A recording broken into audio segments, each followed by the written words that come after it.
আসসালামু আলাইকুম, welcome to my channel আফরোজার শখের রান্নাঘর। আমি আজকে রান্না করব শুটকি গরুর গোশ। এখানে আমি গরুর গোশ শুকানোটা নিয়েছি। আছে দারচিনি, এলাচ, আলু, রসুন বাটা, লবণ, আদা বাটা, পেঁয়াজ, রসুন এখানে আমি কড়া করে রেখেছি।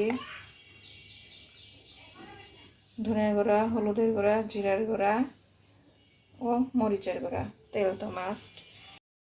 গরুর মাংসের শুটকিটা আমি ঘরেই তৈরি করেছি, রোদে শুকিয়ে।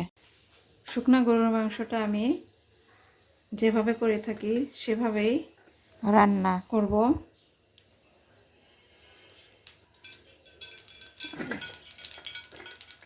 দিয়ে দিলাম সয়াবিন তেল। পেঁয়াজটা আমি একটু মোটা মোটা করে কেটে নিয়েছি।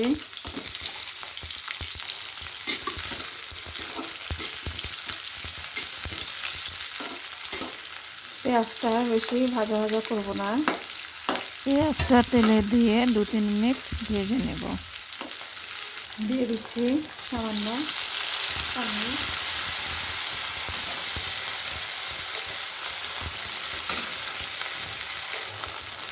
লবণ 1 চা চামচ। এখানে রসুন বাটা আমি রেখেছিলাম 1 টেবিল চামচ, আদা বাটা 1 টেবিল চামচ,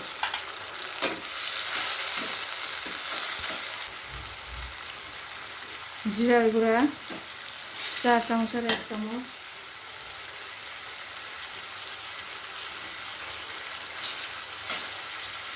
হলুদের গুঁড়া 4 চামচের 1 চামচ, ধনের গুঁড়া 4 চামচের 1 চামচ,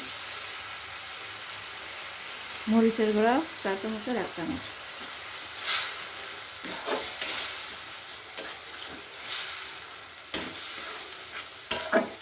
এগুলোকে আমি ভালোভাবে কষিয়ে ঝুরি করে রাখা শুকনা গরুর গোশটা আমি দিয়ে দেবো। আমি শুকনা গরুর গোশটা আমি সারা রাত ভিজিয়ে রেখেছিলাম নর্মাল পানিতে। পরে সকালবেলা আমি গরম পানিতে 1 ঘন্টা ভিজিয়ে রেখে দেন এটাকে আমি ছেঁচে নিয়েছি। আমার কষানো হয়ে গিয়েছে, দিয়ে দিলাম দারচিনি, এলাচ। আমি এখানে আরেকটু পানি দিয়ে দিব মশলাটাকে ভালোভাবে কষানোর জন্য। শুকনো গরুর গোশটা আমি যেভাবে রান্না করি সেভাবে করে আমি আপনাদেরকে দেখিয়ে দিচ্ছি। যেহেতু শুকনো গোশ তেলটা একটু বেশি লাগে, এখানে আমি 1 কাপ পরিমাণ সয়াবিন তেল দিলাম। এখন আমি গরুর গোশগুলোকে দিয়ে দিচ্ছি।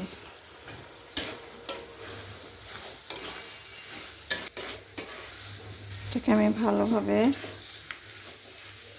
একটু কষিয়ে এখানে আমি পানি দিব। এখন আমি এখানে দিয়ে দিব হালকা কুসুম গরম পানি। এখানে ঠান্ডা পানি ব্যবহার করব না। দিয়ে দিলাম 1 মগ। এখন আমি রেখে দেব আধা ঘন্টার জন্য। ফিরে এলাম আধা ঘন্টা পর।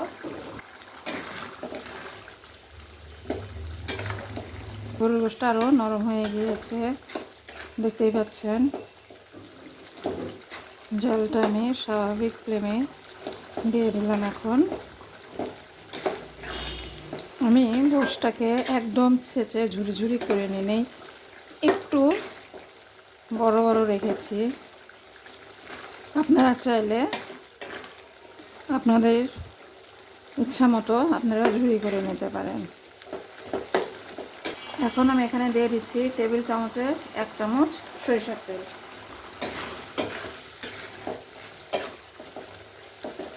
এখন আমি দিয়ে দিচ্ছি কেটে রাখা আলু।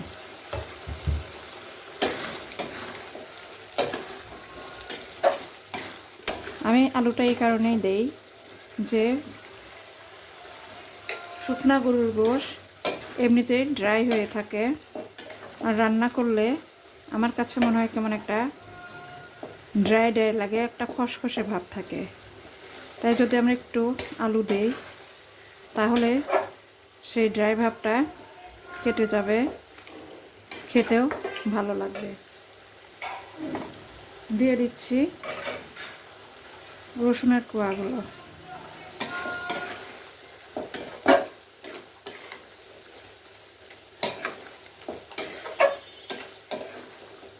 আমি এখন এটাকে লো ফ্লেমে রেখে রান্নাটা কমপ্লিট করব। যেহেতু এখানে আমি আলু আর রসুন দিয়েছি, তো আমার এখানে দিয়ে দিলাম আরও হাফ চা চামচ লবণ। আলুটা আমি সেদ্ধ হলে আধা ভাঙা করে দিব। এখন আমি এটাকে ঢেকে দেব 10 মিনিটের জন্য, একদম লো ফ্লেমে রেখে। এখানে আমি পেঁয়াজ কিউব করে কেটে দিয়েছি, দেখতেই পাচ্ছেন। এটা আমি স্কিপ করে গিয়েছিলাম। এখন আমি দিয়ে দেব 7-8টা কাঁচামরিচ।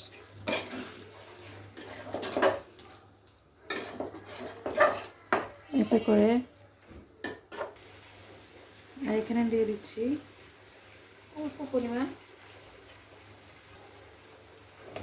গরম মশলা গুঁড়ো।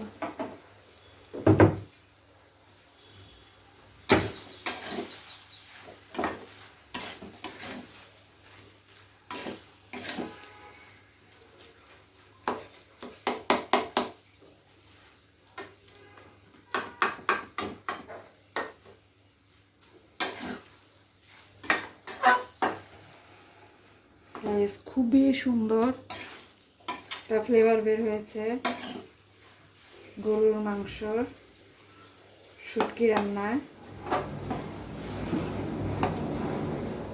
খেতে অনেক ভালো লাগে। আমি সবসময় এভাবেই গরুর গোশের শুটকি রান্নাটা করে থাকি। আপনাদের কার কার ভালো লেগেছে অবশ্যই কমেন্ট করে জানাবেন। আর বাসায় এভাবে রান্না করে দেখবেন। যেহেতু আমি এখানে কাঁচামরিচ দিয়েছি, তাই আমি ঢেকে দেব 5 মিনিট। দেন আমি চুলাটাকে নিভিয়ে দেব। গরুর মাংসের শুটকি ভুনাটা কমপ্লিট, রান্না কমপ্লিট। কেমন লাগলো আপনাদের অবশ্যই আমাকে কমেন্ট করে জানাবেন। আর আমার চ্যানেলটাকে সাবস্ক্রাইব করবেন। ধন্যবাদ।